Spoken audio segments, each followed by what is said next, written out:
Arratsaldeon, buenas tardes.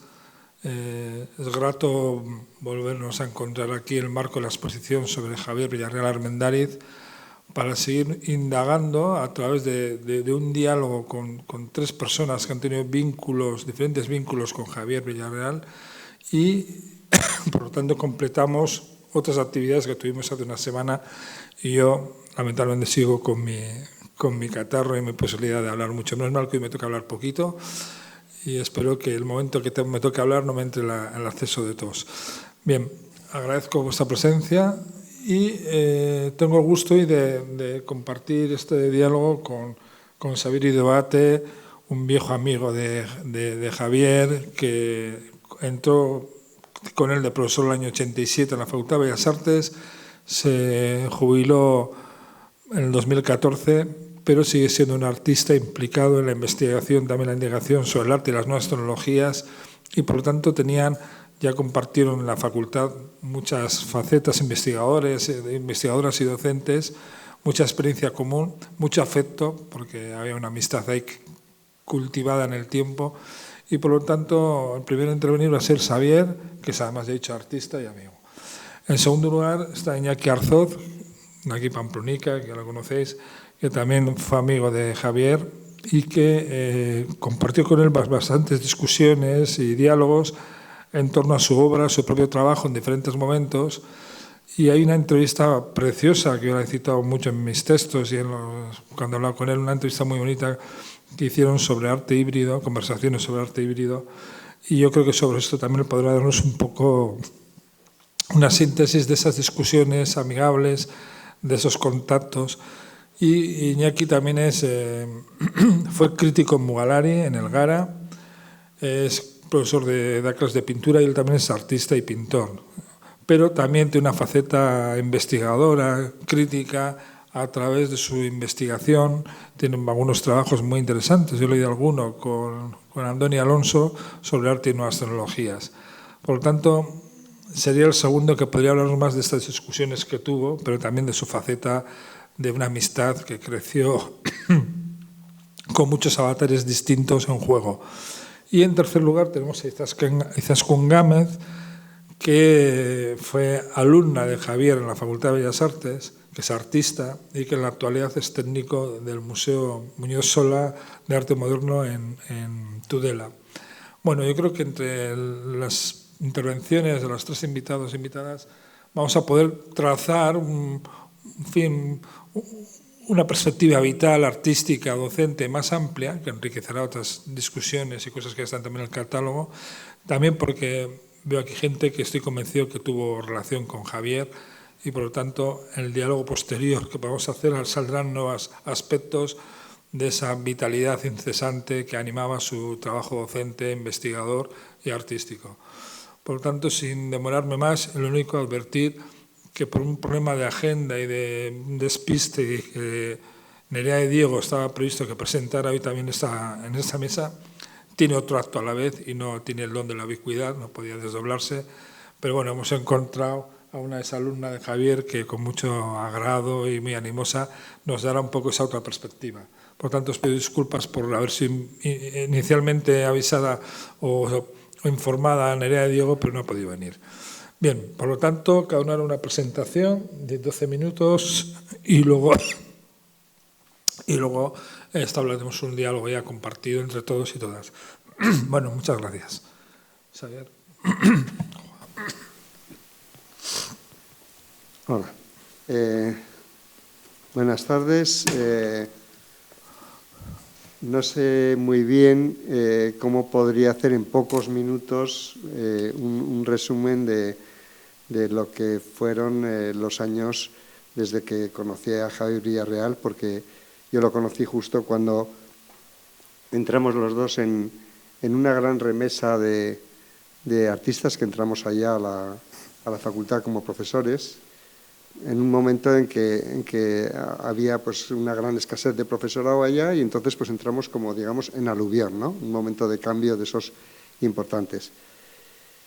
Y bien, a partir de ahí, pues durante todo el tiempo que yo estuve hasta que marché de allí, pero después también, pues hemos sido pues, compañeros inseparables y hemos participado en muchísimos proyectos juntos, ¿no? Así es que conozco muy bien sus preocupaciones, conozco muy bien los debates en los que estaba metido, ¿no? Y también pues hemos compartido todos los detalles de la propia acción artística, ¿no? Que como sabéis pues tiene muchos matices que van desde lo más técnico a lo más conceptual, ¿no?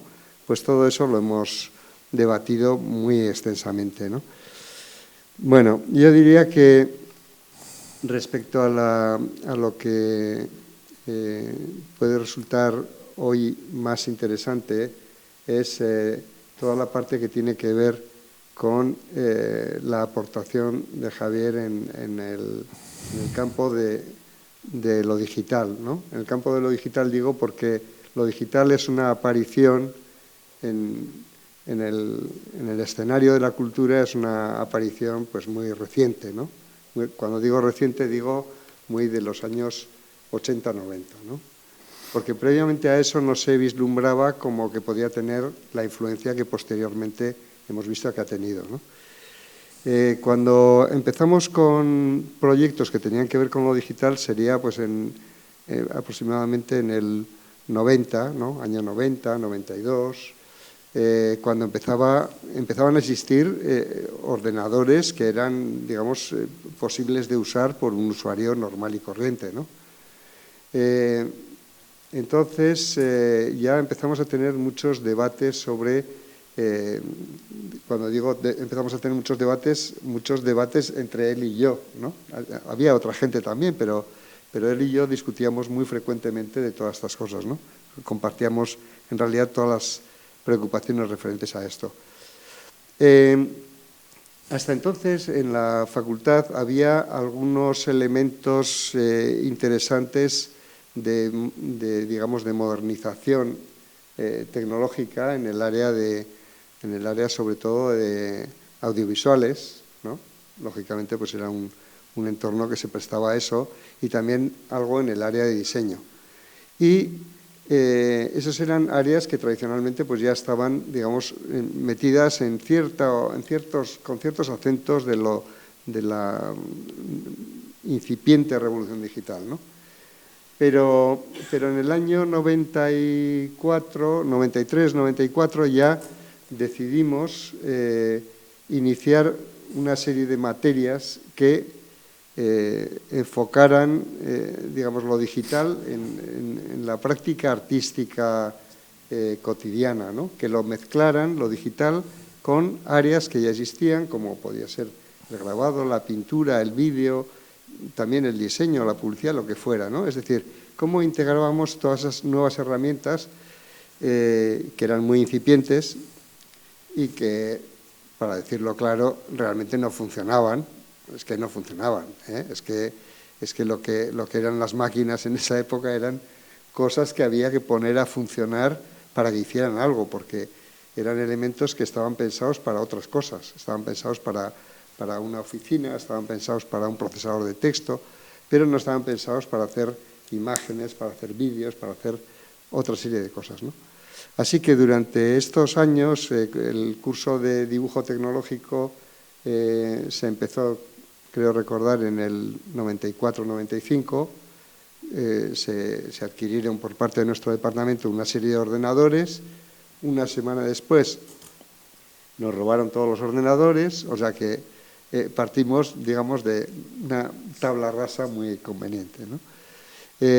Inmediatamente se renovaron pues porque un seguro los compró y empezamos a experimentar con aquello. O sea que después fue continuamente una experimentación de, oye, ¿y cómo se podría hacer para utilizar esto para imprimir, pues yo qué sé, para imprimir serigrafía o para imprimir grabado o para hacer un vídeo? Claro, esto ahora parece una obviedad, ¿no? Pero lo que digo es que entonces las máquinas no funcionaban, directamente no funcionaban. Y los procedimientos no existían tampoco, ¿no? Y las ideas acerca de todo esto tampoco existían. Es decir, que realmente todo esto constituía un marco de reflexión, pues que si lo miras con esa perspectiva, pues ves que que ha tenido pues mucha relevancia, ¿no? Mucha relevancia en el sentido de que ahora nos parecen lógicas muchas cosas que entonces estaban todavía por crear, por hacerse, ¿no? Y en ese camino, pues estuvimos ahí trabajando muy intensamente durante todos estos años, ¿no? Particularmente los primeros años, pues era intentar ver que aquello era viable, intentar vencer, vamos a decir, la resistencia de múltiples ideas de lo artístico que querían mantenerse puras y al margen de este tipo de innovaciones, mantenerse al margen de ese sentido de amenaza que tenía lo digital respecto a lo humanístico, ¿no? Lo digital siempre ha sido como una especie de monstruo que acecha a todas las cosas que ha construido el arte y la filosofía y la moral y todo, ¿no? Esto era un sentimiento real mucho más fuerte antes que ahora, después de que lo digital haya conquistado la cultura entera y por completo, ¿no?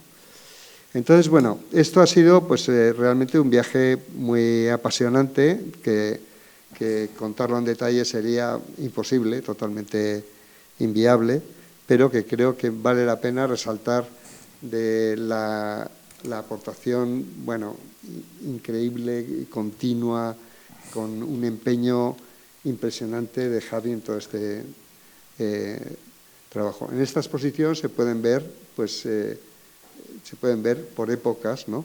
Todas las intentonas, vamos a decir, de integrar, ¿no? esa experiencia de lo digital en el flujo de la invención artística, ¿no? Y creo que eso es una aportación indudable. En el ámbito de investigación, que esto luego si no podemos entrar en otro momento, ¿no? Pero en el ámbito de la investigación, pues digamos de darle a esto la formalidad que requiere el ámbito universitario, ¿no? Es decir, que tú necesitas unos medios. Entonces, esos medios, para conseguirlos, tú tienes que proponer proyectos y que alguien se los crea.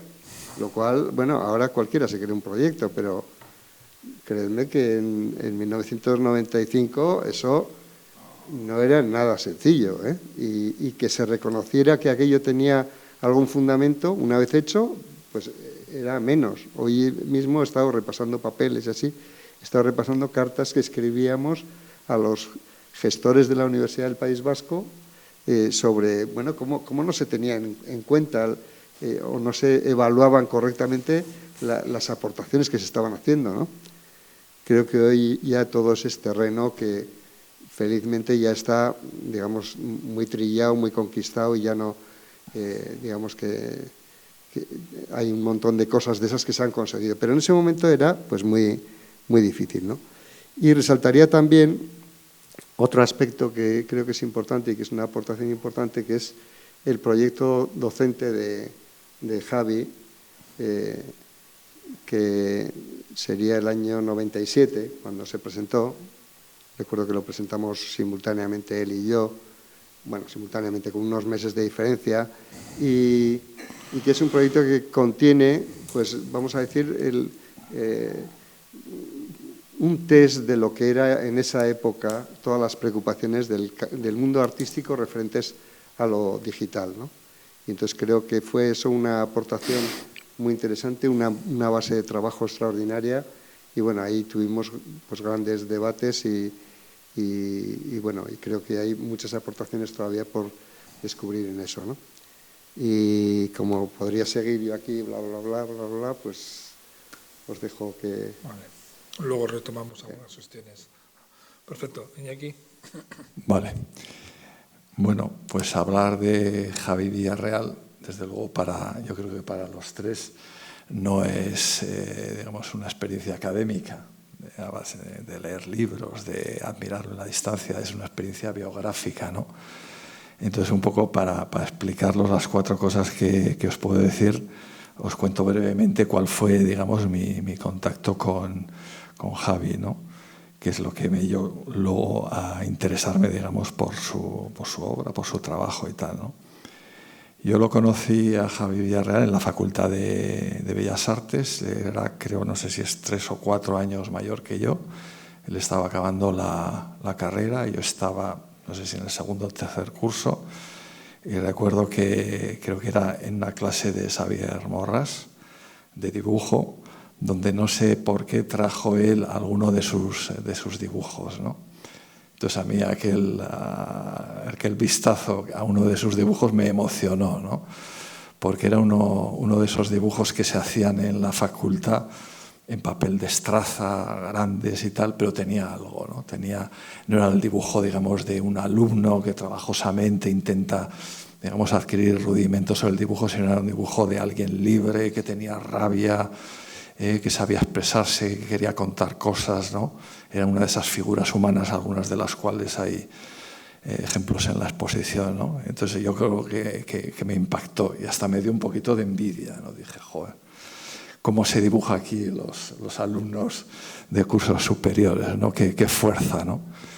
Y luego, como estábamos ahí en una pequeña colonia vasco-navarra de profesores como Xavi Doate, como Xavier Morras y de alumnos más jóvenes y tal, pues compartíamos pues, viajes en autobús o en el coche de alguno de los profesores y ahí teníamos ocasión pues hablar un poco de todo, ¿no? Hablábamos de arte y también hablábamos mucho de política. Eran los tiempos de la batalla de Euskalduna, ¿no? Donde cada vez que subías o bajabas de la facultad te tenías que detener porque volaban ahí los cócteles Molotov, los tornillos. Era un momento de efervescencia, digamos, social y política, pues que también nos afectaba y nos inquietaba y a la vez nos daba alas a nuestra creatividad, ¿no?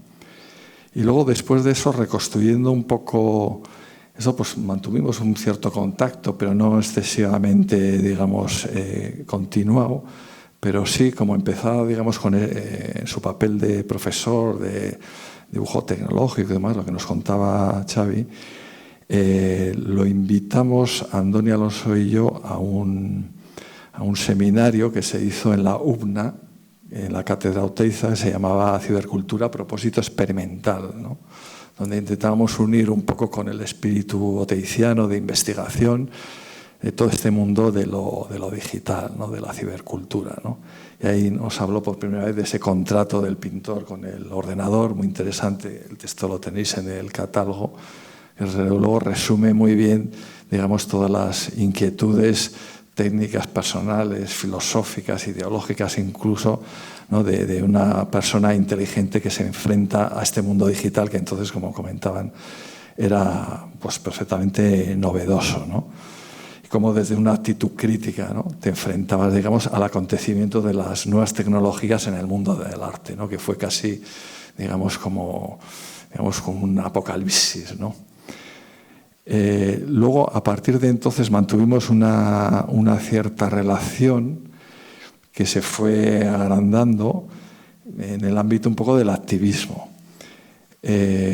Coincidimos en una exposición que se llamó Una salida es posible, que hicimos en la antigua Matesa, que era aportaciones de artistas vasco-navarros, digamos, al proceso de paz vasco, ¿no? Y entonces ahí Javi estuvo muy activo.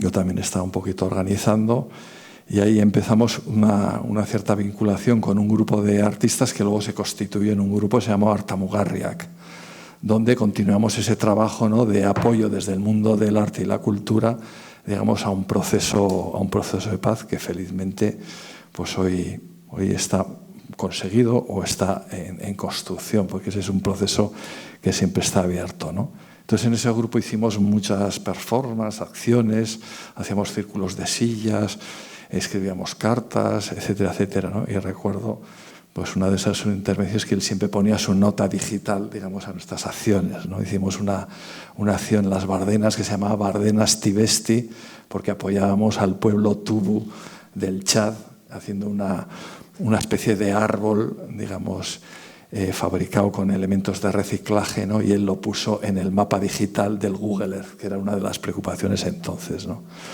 Entonces compartimos mucho tiempo con aquel grupo de artistas y paralelamente pues empecé yo a participar en contextos en algunos de los catálogos de aquella, lo que podía ser un poco la zona central de su obra, ¿no? Donde estaban los paisajes encapsulados, el paralelo 42, Mil cosas suaves sin nombre, ¿no? Fueron aquellos textos un poco en las que, a partir de discusiones con él, pues empecé a elaborar un poco aquellos textos, donde uno de ellos, el primero, una verdadera entrevista falsa, que la hicimos, la pergeñamos entre Javi y yo, ¿no? Y después de eso, la vida y mis circunstancias pues nos llevaron un poco a distanciarnos, ¿no? Y no volví a recuperar brevemente un poco la relación con él hasta que me lo encontré ya en su etapa romana, y me agradó ver que después de haber pasado una mala etapa, ¿no? Pues por cuestiones de la política en el pueblo de Huarte, el corazón, todos aquellos disgustos que tuvo, ¿no? Pues lo vi feliz y con ganas de trabajar, estaba encantado de estar en Roma, con sus proyectos y tal. Incluso, como imagino que a muchos antiguos compañeros, me invitó, me decía, vente a Roma, que eso es otra cosa que hay y tal. Me dio la tentación, pero bueno, no llegué a ir. Y luego, sorpresivamente, pues falleció, que para toda la comunidad un poco artística vasco-navarra, como digo, pues fue un shock, ¿no? Porque era una persona muy joven, una persona de un gran talento y de una creatividad desbordante, y nos dejó a todos un poco en shock, ¿no? Sí recuerdo con mucha gratitud, ¿no?, que me invitó a participar en una de las primeras exposiciones que hizo en el espacio Zubiarte, en la casa de Javi y de Ángela en Huarte, en el sótano, que habilitó un espacio muy singular de exposiciones, alternativo, para proyectos heterodoxos, como decía él, donde hizo una exposición que se titulaba El arte de la muerte, ¿no? Y recordando un poco eso, con las circunstancias un poco de su fallecimiento, pues bueno, me ha hecho pensar mucho y me ha removido un poco pues aquella etapa y aquellas conversaciones que mantuvimos también sobre la muerte y sobre la actitud pues que tenía él, digamos, de serenidad y de aceptación, ¿no? Que luego también se refleja en algunos de sus cuadros de aquella etapa, el triunfo de Bruegel, etcétera, etcétera, ¿no? Y por resumir un poco pues una cierta valoración, que creo yo un poco que se nos pide, ¿no?, por destacar un par de cosas, ¿no?, de la obra de Javi, por la que creo que es importante y que creo que es para recordar, digamos, aportación al arte vasco. Para mí hay dos cosas, ¿no? Primero, que como define un poquito el catálogo, y yo creo que más de uno de los que escribimos lo definimos así, para nosotros fue el paisajista crítico, ¿no?, de esa etapa del primer arte digital, ¿no? El que tomó, a pesar de que en su primera etapa la figura humana no era muy protagonista, luego lo fue el paisaje, ¿no?, entendido en un sentido contemporáneo, ¿no?, como territorio, ¿no?, desde múltiples procesos digitales y tal, pero siempre desde una perspectiva híbrida. Yo le puse aquel palabra y tal, que no sé si le hacía mucha gracia, pero bueno, de cierta manera describe un poco la combinación de procesos digitales y técnicas tradicionales, que era una cosa muy singular de su obra y especialmente de aquella etapa un poco central, ¿no? Tenemos su interés por hacer una mirada diferente, contemporánea, digamos, sobre el territorio. Está muy bien la exposición que se ha hecho en el museo con otros paisajistas navarros y con su aportación que llama la atención, digamos, por lo llamativo, ¿no?, del enfoque y del tratamiento, ¿no? Pero bueno, en esa cierta tradición está, aunque yo creo que también lo está en la del arte vasco en su conjunto, ¿no? Y luego, frente a eso, o enlazado con eso, está también su actitud, ¿no? Una actitud que, a pesar de que utilizaba medios digitales, además con gran competencia, yo recuerdo que lo veía trabajar y decía, bueno, esto es un pionero, ¿no? Pero siempre tenía una actitud para mí que es una actitud de pintor y de pintor expresionista, ¿no?, con pasión, con gesto, con rabia, ¿no? Yo siempre lo veía como un pintor que utilizaba medios digitales, ¿no? Entonces ese gesto, esa actitud, que a veces se mostraba en grafismos y otras veces en composiciones de esos collages digital que armaba, yo creo que eso también le definía, ¿no?, que tenía mucho que ver con su carácter, ¿no? Un carácter que tenía una cierta rudeza a veces, otras veces tenía humor, pero siempre tenía calidez, ¿no? Entonces ese carácter yo creo que era muy propio de Javi y que se transmitía, digamos, en esa obra, en ese gesto expresionista, ¿no? Y un poco por definir un poco pues esa aportación al arte vasco contemporáneo, como os digo, en este sentido de paisajista crítico, Yo creo que él fue uno de los pioneros de esas primeras etapas del arte digital en Euskal Herria. Y entonces ahí, para mí, eso siempre ha tenido un dream team, por decirlo de alguna manera, ¿no? Yo ahí siempre considero, por ejemplo, que Xavier Morras fue el que abrió en su etapa, digamos, londinense y neoyorquina, ¿no?, la fotografía para integrarla en la pintura, ¿no? La combinación de una técnica pictórica y una técnica, digamos, artificial. Yo creo que fue una primera aproximación, digamos, al planteamiento del arte híbrido, ¿no? Y luego ha habido para mí 3 artistas vinculados a esta colonia vasco-navarra, ¿no?, de profesores que han sido, pues, Xavi Doate, evidentemente, y Patxi Araujo, ¿no?, que son como 3 generaciones, ¿no?, unos un poquito mayores y tal, ¿no? Luego seguramente ha habido, pues, discípulos o continuadores o gente que ha tratado estas materias y tal, pero es que ya no tengo un poco, digamos, el itinerario suyo y tal. Pero para mí en aquella etapa, esos 3 profesores y tal, acompañados también siempre por el magisterio de Joaquín Dols, uno de los participantes en numerosos catálogos también en este último, ¿no?, que él nos trajo un poco una teoría también diferente y alternativa sobre el arte digital, ¿no?, nada convencional. Yo creo que en ese grupo se coció, digamos, un frente artístico realmente potente y atractivo, ¿no?, que utilizaba el arte digital, pero no desde lo tecnófilo, sino desde una visión crítica, ¿no?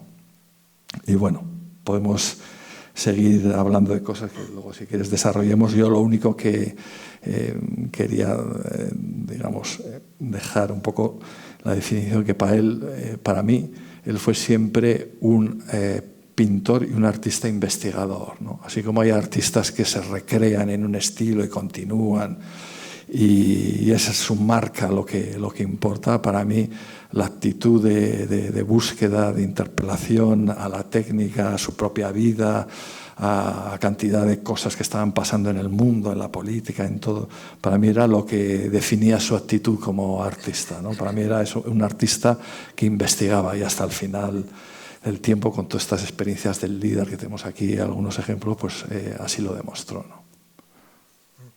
Muy bien, gracias, Iñaki. Y ahora Izaskun abre otra perspectiva de recuerdo sobre Javier. Bueno, yo en primer lugar agradecer también a Fernando y Ángela el haberme invitado también hasta este coloquio. Gracias a Nerea, también de Diego, que no ha podido asistir y me ha dado la oportunidad de estar aquí, porque me parece que es muy bonito, ¿no? Es un homenaje muy bonito a Javier, que el Museo de Navarra, por supuesto, ha cedido un espacio y ha colaborado, organizado una exposición que me parece que es magnífica, que es para recordar, con un catálogo, con unos textos, muy, muy buenos. A mí esto ha sido una casualidad, además, el estar aquí, porque llegó al museo donde trabajo, llegó el catálogo y fue emocionante. Vi Javier Villarreal y dije, ostras, mi profesor. Y a raíz de leer, de ver un poco las imágenes, intenté ponerme en contacto con Ángela y bueno, y aquí estamos.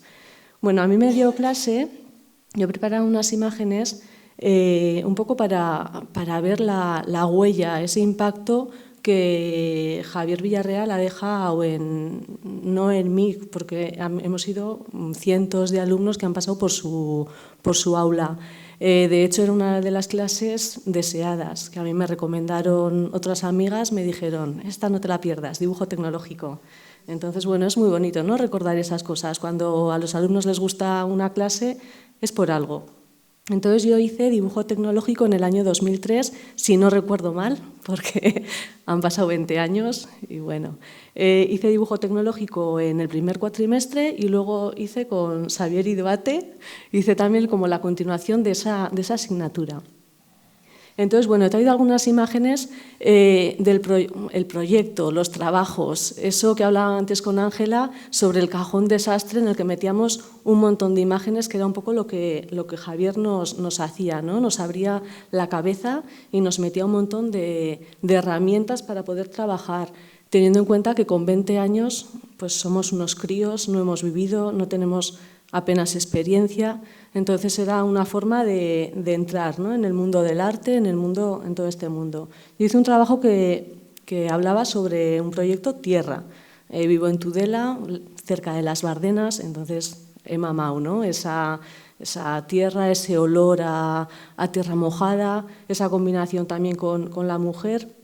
Y bueno, fue mi primer paso con las nuevas tecnologías, el ver la fotografía digital, experimentación, la combinación de foto con técnicas gráficas, eso de todas estas imágenes que vemos, pues lo que veíamos, ¿no? Pues un montón de fotografías, el escanearte la cara. Yo creo que eso antes no fue la primera vez. Yo antes no me había escaneado la cara hasta que llegué a la clase de Javier y bueno, hacíamos unas marranadas con el escáner. Hice luego también escáneres de este tipo. Son todo trabajillos, texturas de tierra en la piel. Si mi padre me hubiera visto, me hubiera matado, porque era llenarme de barro un poco el cuerpo, la cara, y luego hacer esas texturas de la tierra. Hacíamos este tipo de trabajos con él. No había miedo, además, a crear, no te confundías. Todo estaba bien porque era un trabajo de investigación y experimentación. Bueno, todas estas cosas, estas imágenes o estas que luego más adelante sí que las he usado para otros proyectos. Bueno, esto es lo que hablábamos también, que se combinaban imágenes con escáner y luego la infografía, el llevarlo, conjugar lo nuevo y lo viejo. Eso era un poco el baile, ¿no? Que digo, Javier aparecía como un chamán bailando entre la tradición y entre la tecnología. Y además bailaba y bailaba bien, no lo hacía mal y nos enseñaba muy bien. Luego este tipo de cosas también, de fotografía digital, con esa textura también, texturas de grabado. Al final Javier también es uno de los profesores, yo creo que los que hemos estudiado podemos contar con los dedos de una mano, los buenos, los que realmente nos han llegado. Pues Javier era uno de esos que con los años, después cuando dejas la universidad, sigues pensando, dices, ay, este proyecto que hice, o incluso tener proyectos en mente para poder hacer en un futuro. Yo estando en el museo me planteaba el hacer alguna exposición con los Javieres. Decía, igual algún día podemos hacer algo en la Ribera de estos pioneros, porque son unos pioneros de las nuevas tecnologías.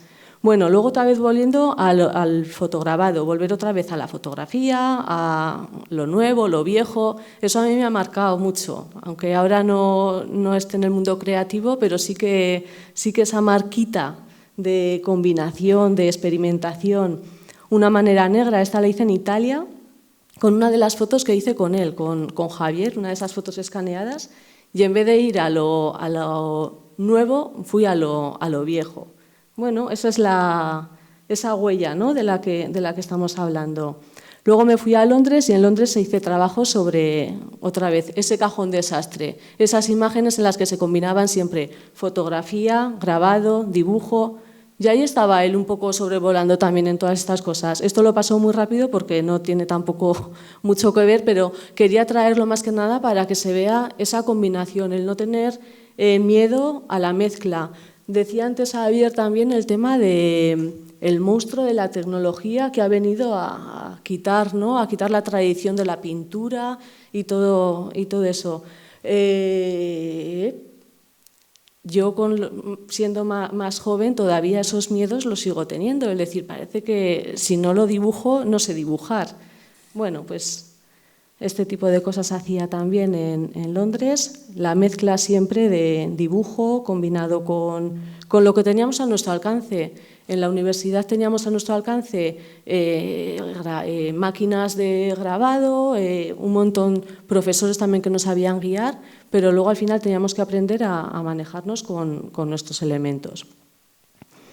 Bueno, y luego también decir que yo me he alejado un poco del mundo creativo durante estos últimos años, también he hecho como un corte. Bueno, un corte no, realmente sí estoy dedicada un poco a la parte más teórica, más de investigar en museos o teoría de los museos, no da tiempo para todo. Y es bonito también porque el entrar otra vez en esta exposición, el ver, me ha hecho una visita además fantástica, Ángela bueno, en todas las cosas que estaba haciendo, y es como que te da un poco de chispa, ¿no? Chispa para volver a coger los pinceles o las matrices y empezar a trabajar. Javier era un profesor, además, que siempre hay unas diferencias. Está el profesorado y el alumnado. Normalmente hay unos niveles. Javier no, Javier estaba siempre al mismo nivel. Y eso me parece que es muy importante, porque es estar siempre en conexión con las futuras generaciones, estar vivo, y no solamente vivo, sino en continuo aprendizaje, siempre en continuo aprendizaje. Y esa faceta me parece también muy, muy importante. Bueno, yo he sido un poco breve, pero ahora si no, en el debate podremos hablar más. Bueno, gracias, Izaskun. Bien, yo creo que aunque sea de modo sintético, ya han aparecido 3 dimensiones que están asociadas de Javier Villarreal Armendáriz, y es verdad que en tu caso, ahora escuchándote y diciendo cómo él no rompía esa barrera jerárquica que hay siempre en la relación de profesor-alumno o alumna, sino que de algún modo se colocaba en una experiencia equitativa y de igualdad, de cercanía. Y yo creo que hay que entender que también, y así yo creo que lo entendía Javier y el propio Xavier también de debate, dar clase, ser docente o el trabajo docente es también un acto poético. Quiere decir que le une con las artes y con el pensamiento filosófico también la idea de poiesis, la idea de crear algo. Y por lo tanto, dar clase, y una buena clase, es un acto creativo que transfiere algo y a la vez determina, abre posibilidades de hacer algo nuevo, ¿no? Yo creo que es verdad que cuando dices que esa huella de que algunos profesores marcan una experiencia y un interés nuevo, pues yo creo que es evidente que claramente en el caso de este artista tan formidable, dar clase forma parte de esa dimensión tan creativa. Del mismo modo que el crear, investigar y pintar o crear otras imágenes híbridas forma parte de una investigación permanente que no se terminaba nunca. Por lo tanto, creo que cada uno habéis situado muy bien el trabajo. Yo no sé si queréis desarrollar algún aspecto que os hayáis quedado un poco más cortos, o introduzco yo alguna cuestión, o también desde el público podéis incorporar desarrollos o comentarios a las cuestiones que ya se han avanzado, como veáis. Sí. A ver, yo habría muchas cosas que me gustaría comentar en extenso, pero bueno, no, el tiempo siempre es limitado. Pero hay un aspecto que me parece interesante de la trayectoria de Javier, que era muy, muy relevante, que era su actitud respecto al campo artístico en general. Es decir, que cuando uno se hace artista, entra en un determinado marco, ¿no? Y eso es muy especial, ¿eh? Uno puede ser artista de muchas maneras, ¿no? Creo que él, en ese tiempo, como otros lo hicimos también y otros lo han hecho, pues entró en ese mundo siendo docente y siendo artista, ¿no? Sin dejar de lado ninguna de las dos, pues porque precisamente el ámbito universitario te permite, incluso no solo te permite, sino que de alguna manera te exige el estar en permanente movimiento, ¿no? Y te favorece, porque además estás en contacto con mucha gente que tiene proyectos interesantes, que tienes pues debates continuos, ¿no? O sea que esa era, vamos a decir, una parte importante. Pero claro, ahí vienen una serie de cosas propias del mundo artístico, ¿no? El mundo artístico, yo lo voy a decir así como es un mundo en el ámbito de la teoría de una pedantería que echa para atrás. Yo esto es lo que vivo, siempre lo he vivido y ahora lo puedo decir sin ninguna barrera. O sea, la parte número 1 para poder desenvolverte es ser un poco pedante. Con eso tienes garantías de poder moverte. Sin eso es más difícil. Es decir, no es que no se pueda, pero es más difícil. ¿No? Necesitas, vamos a decir, necesitas hacerte el interesante. No necesitas ser interesante, que también. No, necesitas hacerte el interesante. Bueno, yo una cosa que siempre me gustaba muchísimo de Javi es que eso ni lo odiaba ni nada, porque no era un ser odiador, ¿no? Eso le daba risa, ¿no?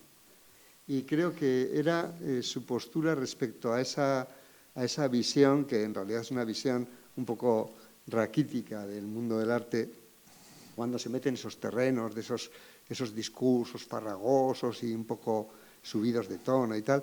Yo creo que él, esa actitud que tenía, pues a mí desde luego me sirvió para también tomar una actitud un poco distante, tampoco beligerante, ¿no? Sino distante, como de decir, bueno, esto no es muy interesante realmente, ¿no?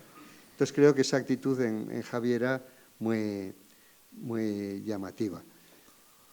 Luego había otros aspectos que también creo que son importantes, que es que él consideraba que lo de esa doble experiencia de ser profesor y artista, pues era muy interesante. Y yo también lo creo, y no sé si él me lo pegó o yo se lo pegué o nos lo pegamos, pero realmente ser profesor y ser artista, pues si encajas en el sitio, en el momento y en todo eso, pues resulta muy, muy interesante, muy productivo, y yo creo que a la vista está con ese desarrollo de obra tan amplio y tan contundente, ¿no? Pues que sí es muy, muy relevante, ¿no? Pero vamos a decir que esto no es una biografía de artista típica, todo lo contrario, no es una biografía bien vista de artista. Es decir, las mitologías del arte son muy petardas, ¿no? O sea, uno para ser artista tiene que estar, bueno, como en una cierta nube y de unas ciertas maneras, ¿no? Y esto no es lo más cool ni lo más así, ¿no? Es como un poco raro. ¿Qué das clases? ¿No? No, tú no puedes sobrevivir siendo artista, ¿no? No, estás como en otro punto, es un poco más abajo de la escalera, ¿no? Esto era una cosa que a él le enfadaba mucho, ¿no? A él le enfadaba mucho, o sea que eso lo veía como una cosa totalmente injustificada. Y también él creía mucho en el ámbito educativo, es decir, sabía de la importancia de la labor que estábamos haciendo en una facultad de artes, trabajando con artistas muy jóvenes, que al cabo de los años ya ni te acuerdas de ellas, ¿no? pero que sabía la importancia de esa formación y lo que estaba aportando al futuro en el que estamos ahora, ¿no? Y que creo que es hijo de esa aportación, ¿no? Y también creo que, sí, quizás en algún momento se podía sentir injustamente tratado en el hecho de no tener más oportunidades de mostrar todo lo que desarrollaba, ¿no? Creo que eso pues es evidente. Fernando citó el otro día una entrevista que le hicieron, que le pillaron a saber en el momento así, ¿no? De decir, ¿pero qué pasa? O sea, llevo 30 años aquí en la universidad tratando con un montón de gente, innovando, todo lo demás. Nadie me ha llamado nunca para nada en fin, no pongo los calificativos, ¿no? Y eso yo creo que, sin llegar a amargarle, porque no era alguien que amara la amargura, pero sí le afectaba, ¿no? Y creo que eso también nos tiene que, en fin, remover un poco críticamente respecto a lo que somos como espacio cultural, ¿no?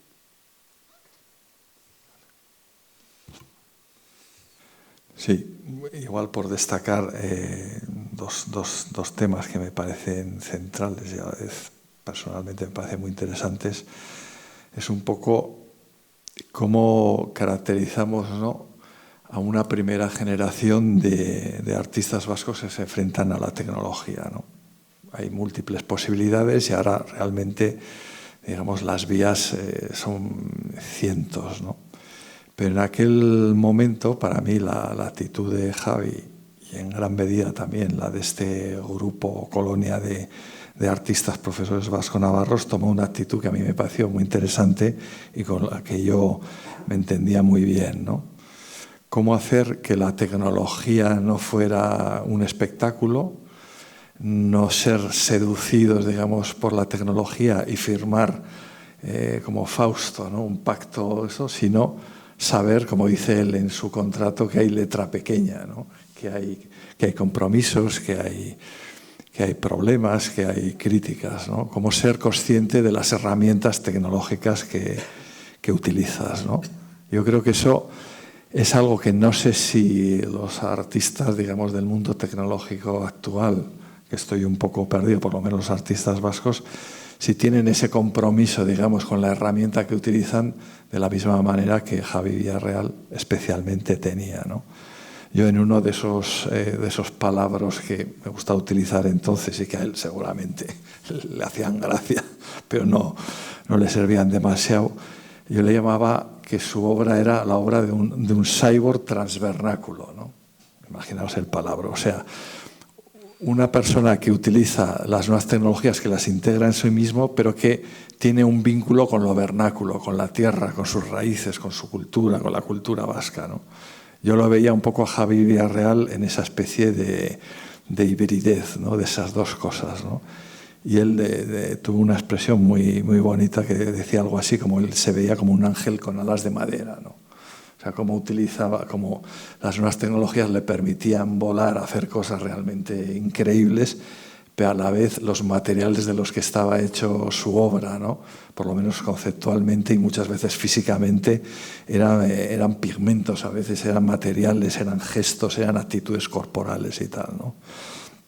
Es realmente interesante cómo él, que estaba pendiente de todas las nuevas tecnologías que en su momento iban saliendo, y lo fue hasta el final con la utilización del LIDAR, estaba el primero en la tecnología de salida. En Google Earth, pues él se metía, investigaba, trabajaba, le sacaba petróleo y tal, pero enseguida lo combinaba con unas manchas abstractas tipo expresionismo abstracto, o gestos, o pintura, o haciendo un collage y tal, ¿no? O sea, enseguida se metía en todos los jardines, digamos, tecnológicos que nos iba ofreciendo la tecnología, pero enseguida lo traía a su terreno, ¿no?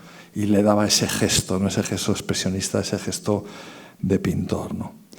Y luego el segundo tema, que mirando un poco la exposición, el catálogo, ¿no?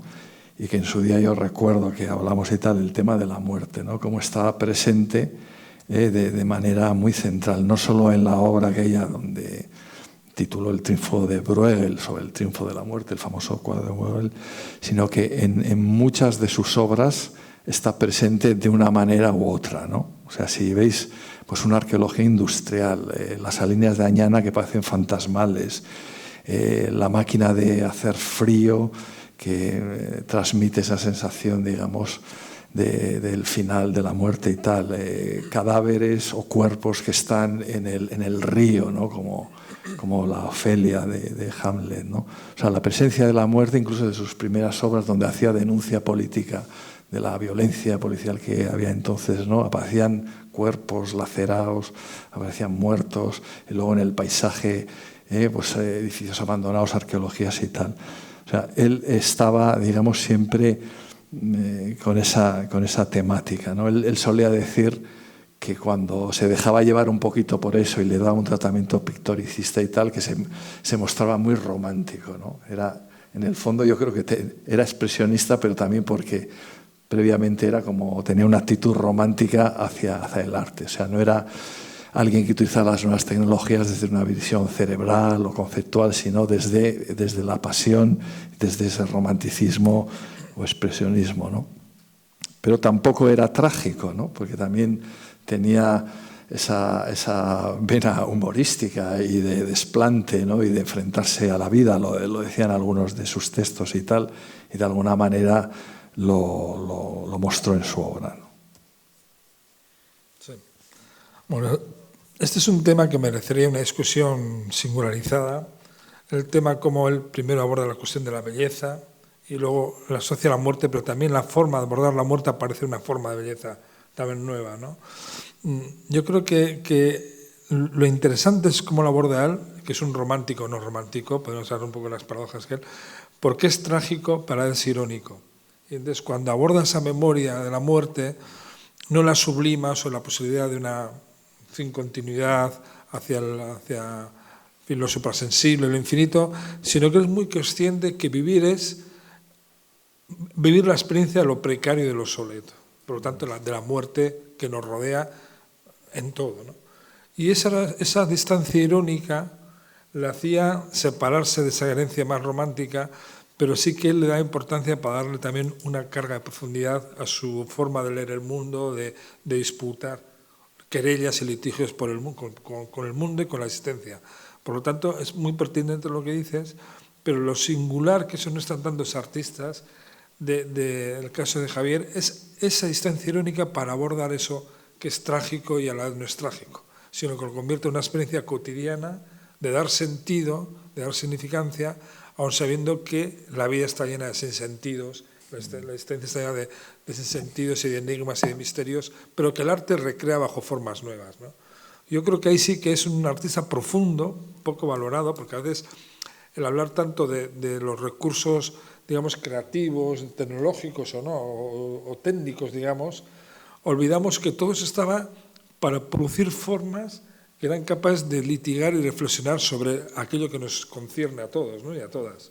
Y por lo tanto es muy profundo en ese sentido, porque sí que hay una experiencia, y lo relaciono con otra cosa que ha dicho Xavier Vidate, de que esa mistificación que hay en algunos artistas sobre las nuevas tecnologías se queda en esa especie de recreación elogiosa o esa adoración un poco crítica del recurso de las potencialidades de una tecnología, pero que no se conectan con un lenguaje y con una actitud, con un ethos, diríamos, una disposición ética sobre cómo leer el mundo y cómo leer su experiencia, ¿no? Y en cambio en el caso de Javier sí se da esa combinación, me parece importante.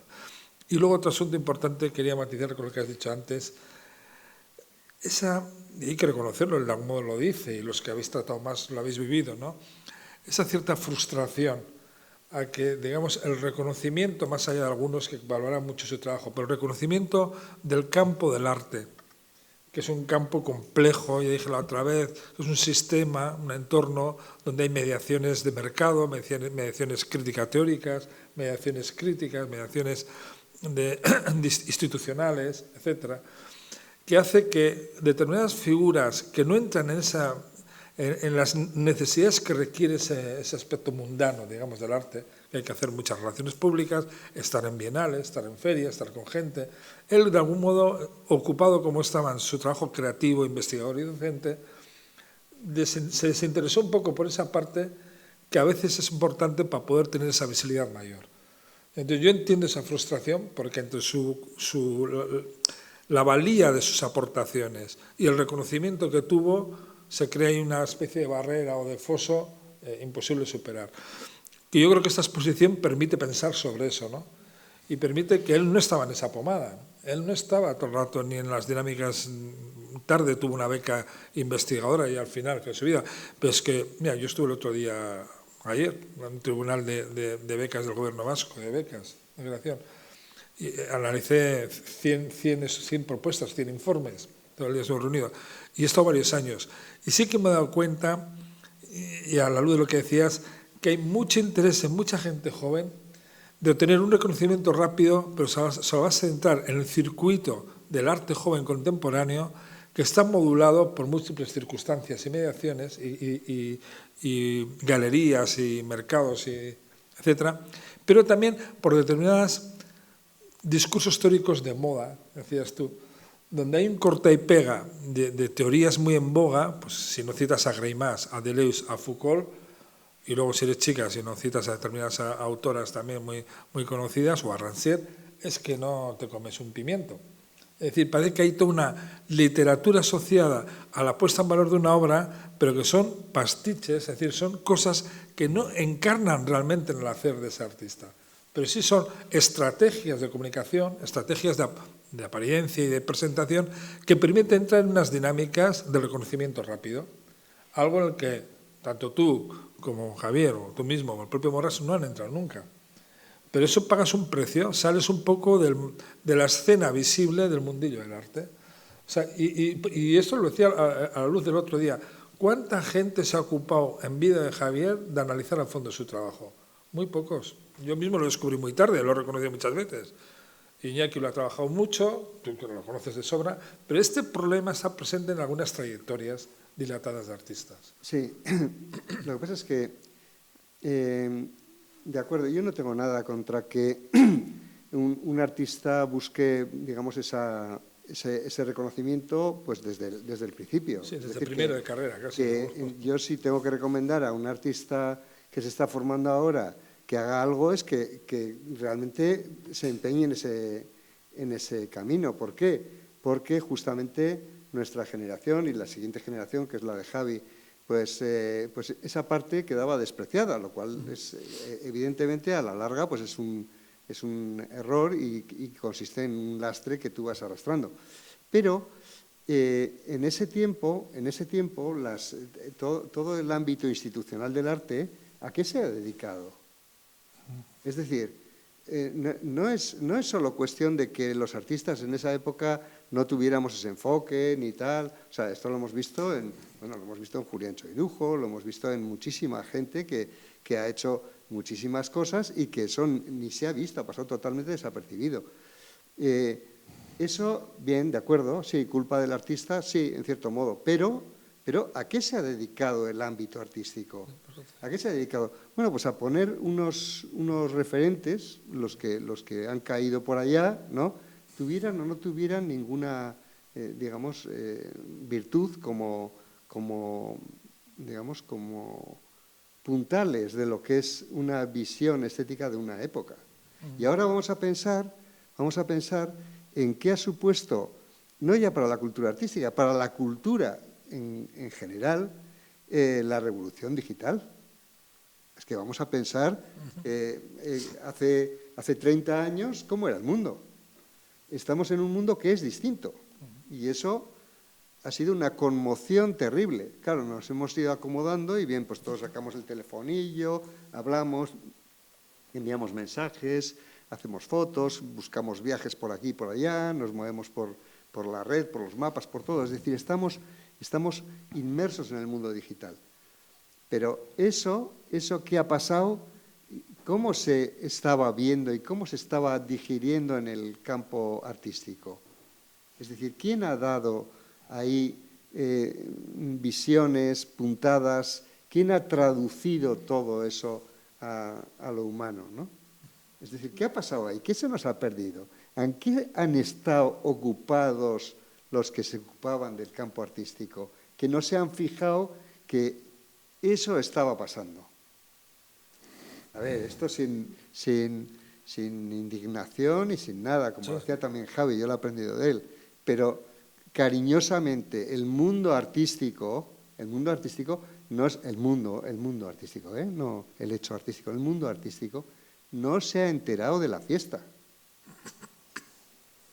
Bueno, así lo veo yo. No sé si... Sí, un poco por abundar en esta polémica que igual puede ser recurrente para los del gremio, pero es interesante, ¿no?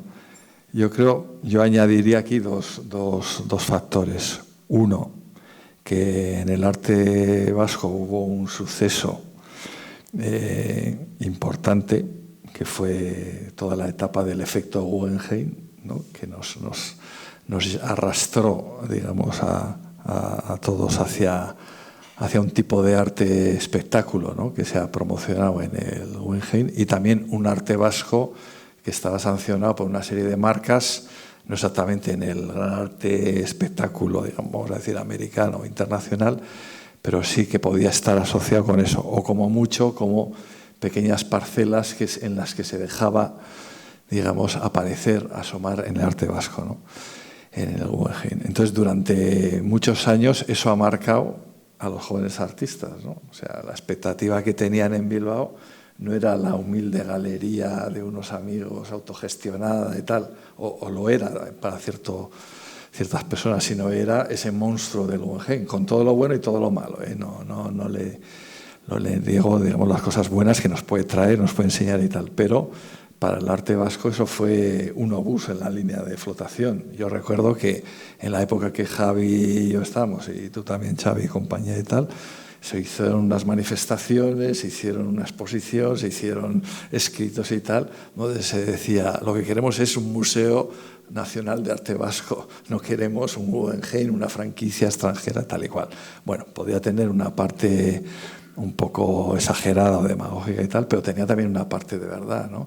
O sea, si el arte contemporáneo, lo que se muestra en el escaparate es lo que viene de otros lugares, lo que se sanciona, digamos, por un arte, vamos a decir, capitalista, pues es un determinado tipo de arte y traerá cosas buenas y malas, pero desde luego aleja el foco de lo que se producía aquí.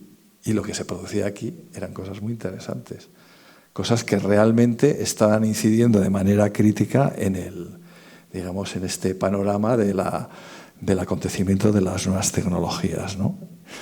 Y eso me lleva a la segunda cuestión, es que no nos engañemos tampoco, todo lo que suene a arte crítico, entendiéndolo desde la posición crítica, desde la estética, pero también desde la política, pues de la cultura en general, enseguida ha quedado marginado. No solo en el arte vasco, pero no digamos del arte navarro, cómo se ha marginado a ciertas personas, a ciertos artistas que han entrado, vamos a decir, en una libreta negra fantasma, que no sabemos si existe o no, pero que yo creo que es real. Entonces yo creo que Javi Villarreal, como otros muchos artistas, para mí de primerísimo nivel, pues estaban, igual ahora ya no, pero bueno, han arrastrado el estar en esa lista negra. Y entonces no es que nos pusieras en el Guggenheim, es que nos ponías o no te llamaban o no se te daba becas o X, o no se te daba el reconocimiento público y tal, ¿no? Entonces, un poco esas dos cosas, ¿no? El efecto Guggenheim, del que no participó nada Javi Villarreal, y las posiciones críticas, políticas, artísticas, vitales, que compartía Javi y que le hicieron estar fuera de foco, ¿no? Pero bueno, yo, en fin, analizando todo eso, yo, a pesar de todo, creo que una trayectoria como la de Javi, ¿no? De artista investigador en la Facultad de Bellas Artes, trabajando con la gente joven y haciendo una obra en la que vas innovando y vas trabajando, yo creo que es una trayectoria muchas veces más interesante, aunque no aparezca en tantos libros, tantos catálogos y tal, que al final eso para mí se lo llevará al viento, porque las obras que realmente están arraigadas a tu cultura, a tu territorio, en una posición crítica, para mí tienen un valor que no tienen determinadas obras que ahora, digamos, están en el escaparate. Yo, eso, a pesar de esa marginación de la que se está hablando, a mí me parece importante eso del doble legado, ¿no?, que ha dejado Javier, ese legado suyo personal de su obra, que tiene coherencia, que al final la historia pone las cosas un poco en su sitio, esa coherencia de su trabajo, un trabajo real, es un trabajo de verdad, es un trabajo poético, que la gente al final cuando lo ve te emocionas, te llega. Hay muchos artistas que han reconocido en las instituciones que eso es humo, que al final eso, la historia dará la razón al final, y mucha gente se quedará perdida en el vacío, ¿no?, del arte. Y sin embargo hay gente real, como Javier. A mí me parece que era una persona real, tanto en su obra, con ese legado que ha dejado artístico, como ese legado en cientos de personas, ya no solamente en amigos, sino también en todos esos alumnos y alumnas, alumnado, que la mayoría no se dedican a la creación, no son artistas, pero sí que esos pequeños pozos que dejan en la vida de cada persona, me parece mucho más importante que ese reconocimiento. Es algo más humilde, pero es más real, es más sincero, es más transparente. Al final, hacer un pastel gigante rosa se desmonta, se desmorona. Mejor dejar esa esencia y ese pozo, que es lo que esta exposición, a mí por lo menos ahora, no conocía un montón de cosas de Javier, y me deja ese pozo y esas ganas de investigar los nuevos trabajos que eran de escáneres en 3 dimensiones, que me parece alucinante, es un trabajo fantástico. Entonces eso es un poco por lo bueno, el quedarte con esa esencia de lo que impacta a la gente, a los visitantes que van a venir a ver esta exposición o que van a leer el catálogo o que van a conocer esa parte de Javier. El que aparezcan en la historia del arte, bueno, ya se verá, ¿no? Nosotros igual no lo llegamos a conocer, o sí, no lo sé. Pero bueno, lo importante es lo humano, ¿no? Ese mundo del arte que está por encima de nuestras cabezas, esos proyectos que decías que eran, ¿cómo has dicho la palabra? Que eran ñoños o no sé la palabra que habías usado, que yo creo que no son reales, son cosas que están de humo, que es humo. Pero, bueno, yo tampoco quería a este aspecto darle una importancia desmedida, sino digamos, situar un poco una forma de estar en el mundo artístico, claro, porque cuando uno es artista, uno se sitúa como en un sitio, ¿no? Y ese sitio te facilita o te dificulta las cosas. No solo porque digamos, estés en el libro o en el candelero o tal. Esa es una cuestión que igual es secundaria, que no es importante. Pero a la hora de producir proyectos sí es importante. Sí. O sea, el desarrollar un proyecto, el poder hacerlo, pues eso requiere que tú tengas una cierta atención. Si no tienes atención, eso tienes que hacerlo a pulso en todos los sentidos, a pulso económicamente, en cuanto a tiempo, en cuanto absolutamente a todo. O sea que realmente eso dificulta el mismo progreso del trabajo que realmente quieres hacer. O sea, es más esa faceta, ¿no? ¿Esa es la parte más importante? No, esa no es la parte más importante. Eso es, vamos a decir, un aspecto más dentro de, para interpretar el conjunto de la obra de Javier, ¿no? Eso es un poco, pero creo que es importante el decirlo. Y yo me felicito de que ahora eso no sea así. Quiero decir que las generaciones más nuevas tienen oportunidades distintas, tienen un enfoque distinto, ven eso de otra manera. Antes todo esto se consideraba como, estás ahí buscándote la vida y estás perdiendo el tiempo para no sé qué, ¿no? Se consideraba de esas maneras. Ahora creo que eso tiene otro enfoque distinto. Y luego, pues las instituciones poco a poco, y aquí en Navarra, pues poco a poco, creo yo, para mi gusto, yo me gustaría que esto fuera como una moto, ¿no? Pero van viendo que se han dejado todo este tiempo muchas cosas de lado, ¿no? Y que hay un gran potencial. Yo recuerdo que estuve, no sé, el año pasado o hace 2 años, estuve en esta adquisición de obras para el museo. Y bueno, se adquirieron una serie de obras, pero se repasaron una serie de trayectorias que son impresionantes. Todo esto puede estar escondido, apartado o puede salir a la luz. Entonces, ¿eso qué requiere? Requiere un empeño de los que se ocupan de eso. Requiere empeño institucional. Es decir, Hacienda Navarra tiene que soltar la pasta. A ver, esto suena muy poco de artista decirlo, pero es que es así. O sea, si no pones los medios, no vas a conseguir mantenerte ahí un patrimonio y una mediación que se llama ahora, ¿no? Ni puedes hacer teoría sobre eso, ni puedes disfrutar de todo eso, y entonces todo eso va dejando un vacío. Entonces ahora pensemos en el tiempo, pensemos, ¿qué tenemos de los años 80? ¿Qué tenemos de los años 90? ¿Qué tenemos del 2000? Del 2010. A ver, ¿qué tenemos de toda esa época? ¿Cuántos estudios, cuántas obras, cuántas exposiciones? Es decir, ¿cuánto hemos conservado y cuánto hemos desarrollado de todo eso? Pues no lo hemos hecho. ¿Esto es una crítica? Pues claro que es una crítica, es que es así. O sea, el problema es que no tenemos aquí un ámbito de reflexión, un ámbito de desarrollo, un ámbito de patrimonialización de todo eso, que requiere que, pues, la primera cosa es la pasta. Es horrible, pero es así. ¿Tenemos concesionario de Porsche en Pamplona? Sí. tenemos de arte, ¿qué tenemos? El Museo de Navarra, y que tenemos concesionario de, no sé. Tenemos concesionario de Audi también, de Volkswagen también. Tenemos grandes exposiciones de automóviles brillantes y preciosos. Sí, eso tenemos lo que queremos. Entonces, ¿qué estamos haciendo? Esta es una...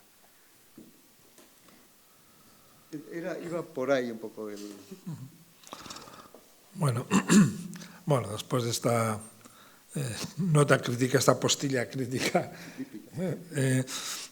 hombre, es verdad que hace falta que la realidad del arte no sea ante el último, el arte, como has dicho, 80, 90, 2000, tenga una presencia mejor, un mayor estudio, un mayor desarrollo, y por lo tanto supone que las instituciones, el gobierno, tiene que crear condiciones de creación, producción y de puesta en cultura de todo eso, que supone recursos, como dices tú, la pasta, pero recursos humanos, recursos materiales, incluso de espacios. Es decir, que todo eso es necesario para que todo este conocimiento llegue a más públicos y sea un patrimonio más común. Pero bueno, decíamos, lo importante también es que en el caso de Javier Villarreal, esta exposición ha permitido descubrir un poco la complejidad de su trayectoria, de su vida crítica y política. También un poco se lamentaba, como tú has dicho, ¿no?, de tantas energías, tanto entusiasmo desplegado en algunos compromisos políticos que generaban bastante desencanto y desazón. Bueno, pero lo importante es que Javier Villarreal sigue vivo a través de este descubrimiento, de este trabajo, y quedan todavía, como decíamos el otro día, sobre todo las últimas series, que son tan numerosas, todo un atlas todavía por descubrir y por trazar, queda todavía que ese trabajo, que se presenta de modo muy mínimo, pueda ser presentado con mejores medios, más condiciones, y por tanto profundizar en esta huella, en este conocimiento de la obra de Javier. O sea que yo creo que si queréis aportar o queréis comentar algo desde ese lugar, pues estaríamos encantados de escucharos o seguir ampliando la conversación.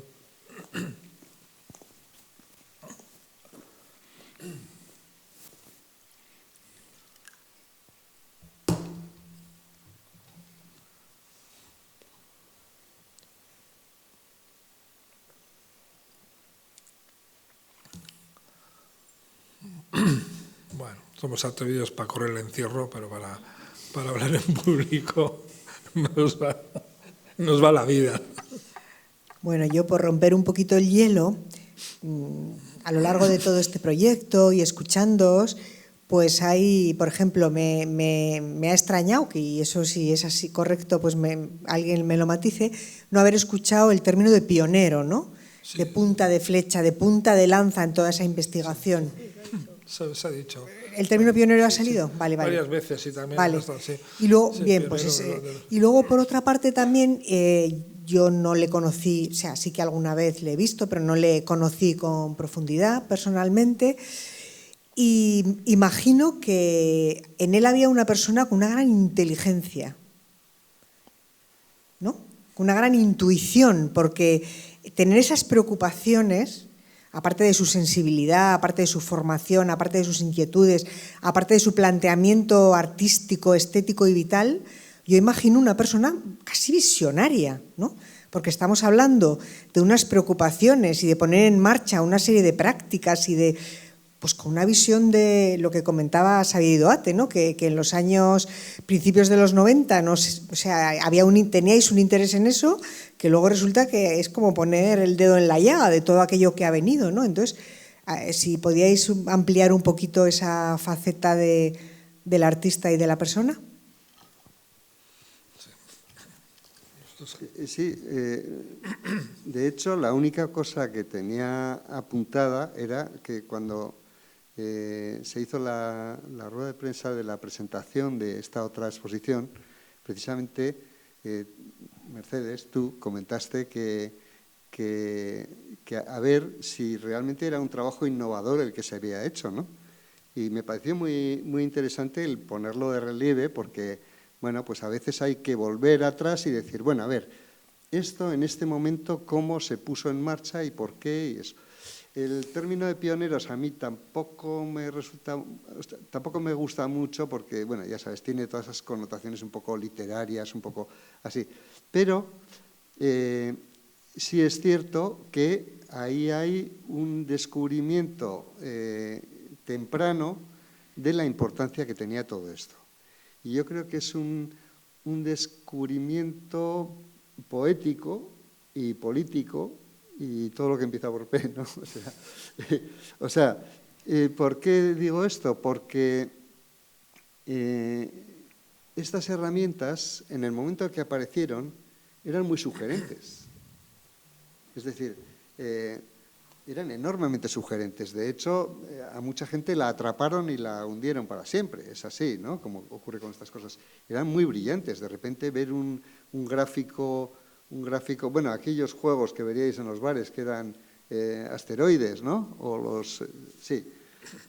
Veías aquello y decías, uy, esto es impresionante, ¿no? Entonces, tenían ese gran atractivo. Entonces, claro, ese atractivo puede ser un iniciador de que tú te metas ahí, digamos, acríticamente, o que intentes pensar, a ver, eso ¿cómo lo puedo aplicar?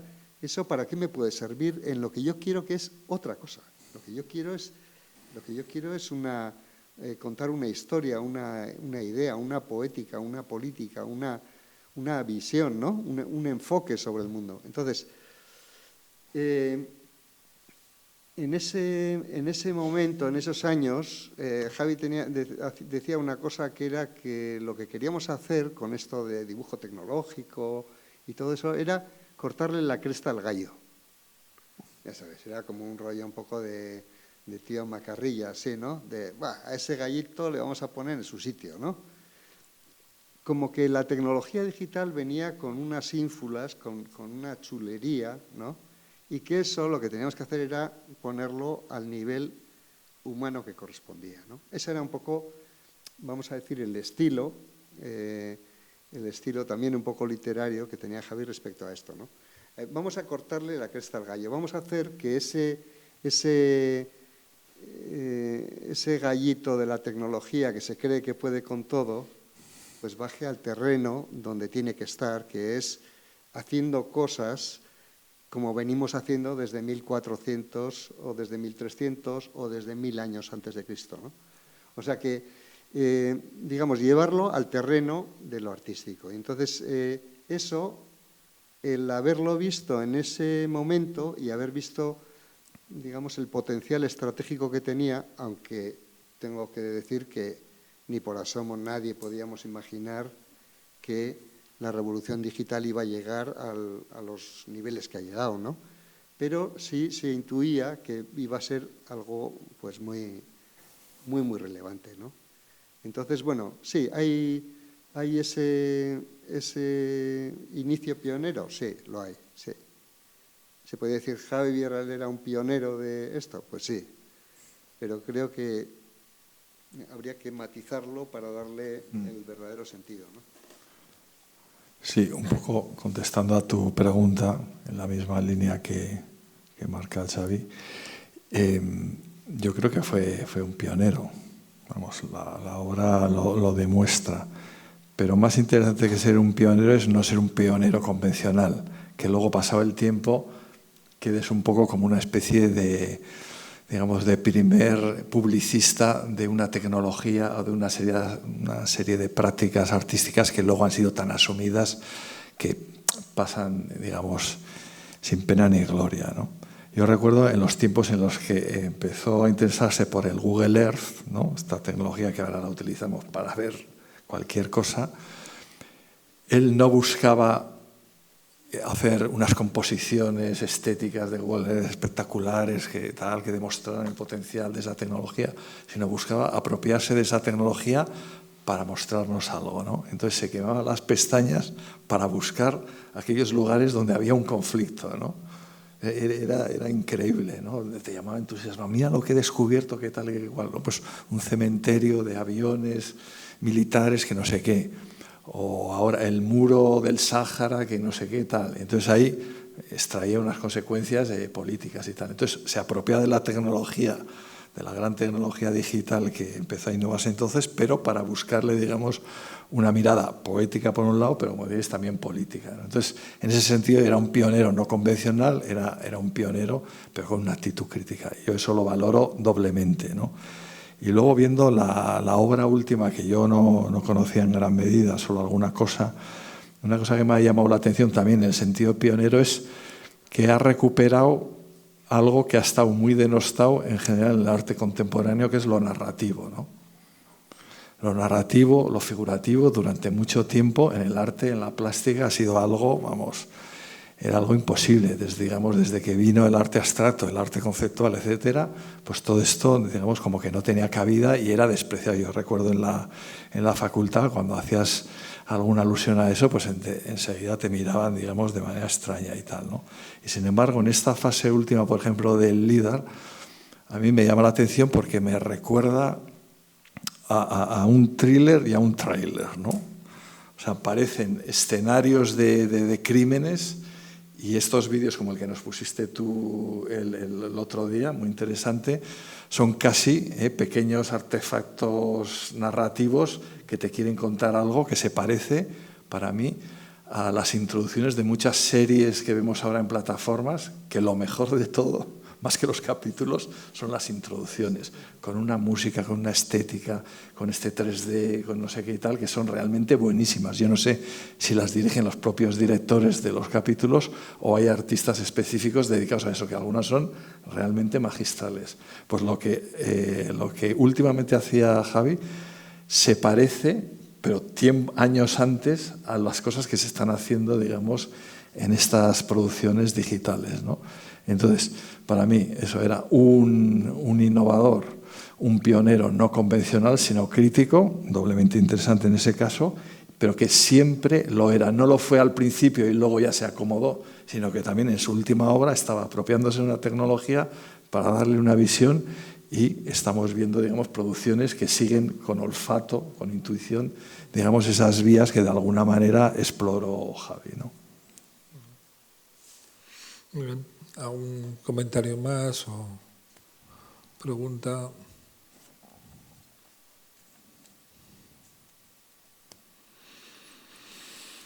Bueno, yo estoy muy de acuerdo con todo lo que se ha dicho aquí. La verdad es que comparto y descubro cosas nuevas. A mí sí que me parece que algo que parecía muy anacrónico lo has planteado tú ahora, pero que es muy utiliciano. Pensar que el arte tiene un propósito, aunque a veces ese propósito no sea racionalmente demostrable, porque se mueve con intuiciones. Pero es el telos de que hay una dimensión ética, poética y política entreverada en un hacer investigador y creativo. Y esto en todo el trabajo de Javier, desde el principio hasta las partes estas, que parece que es más una simulación, un juego del 3D y lo experimental, en realidad es, como diría casi Borges, una estética donde produce que nos avisan de una inminencia. Parece que en esos escenarios va a producir algo misterioso, sí. Y por lo tanto el arte, el gran arte, siempre produce dimensiones enigmáticas y dimensiones también pueden ser percibidas o intuidas. Y esto es lo que está de modo constante, recorre las diferentes series de Javier. Y por eso es un artista, he dicho antes, muy importante, que merece ser continuamente apreciado y descubierto. Y yo creo que llegará el momento en que también en esos entornos, en fin, de las mediaciones críticas, históricas y investigadoras, se valorará mejor la aportación de un verdadero vanguardista, que es ser pionero, ser vanguardista, es ir por delante un poco de la escena que tú vives y trabajas y abrir espacios de pensamiento, de creación, de contemplación y abrir protocolos nuevos para la propia percepción de esas obras, ¿no? En cada uno. Y yo creo que eso va a llegar. De hecho, ya está llegando en parte. O sea, que nos queda estar agradecidos de que se haya podido hacer este proyecto, del trabajo inmenso que ha hecho Ángela, que la verdad es que es sorprendente también la envergadura de ese trabajo de investigación, catalogación. Y yo creo también agradezco a tanto a Iñaki Arzó como a Xavier Idoate y a Izaskun Gamen, pues que nos hayan iluminado desde su parcela de experiencia y conocimiento esas dimensiones que todas ellas forman parte de Javier, son indisociables de su propia trayectoria y también para que cada uno de nosotros lo podamos percibir y reconocer. Yo creo que si no hay más cosas que añadir. Pues hace un buen día, se puede tomar una cerveza así hablando de Javier, un vino, y os agradezco de nuevo vuestra asistencia y nada, hasta la próxima. Gracias.